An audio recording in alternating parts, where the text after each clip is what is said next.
হরি, কৃষ্ণ ও প্রভু শব্দের অর্থ কী, এই সকল প্রশ্নের উত্তর আজকের ভিডিওতে তুলে ধরা হবে। তাই ভিডিওটি না টেনে মনোযোগ সহকারে শেষ পর্যন্ত দেখার অনুরোধ রইল। সো এবার আসি হরি শব্দের অর্থ কী। হরি কথাটির অর্থ হচ্ছে হরণ করা বা যিনি হরণ করেন, অর্থাৎ আমাদের জন্ম মৃত্যুর জরাবেধিময় মহাদুঃখ যিনি চিরতরে হরণ করে সচিদানন্দময় পরম গতি দান করেন, তিনিই হরি। আর হরি হচ্ছেন ভগবান বিষ্ণুর আরেক নাম।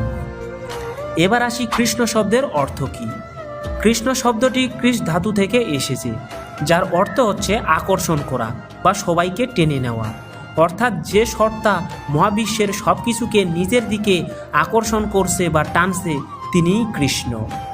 অর্থাৎ পরমেশ্বর ভগবান শ্রীকৃষ্ণ বলেছেন, আমিই তোমার আশ্রয়, আমিই তোমার সকল বিপদ থেকে রক্ষা করব, তুমি আমার কাছে চলে এসো।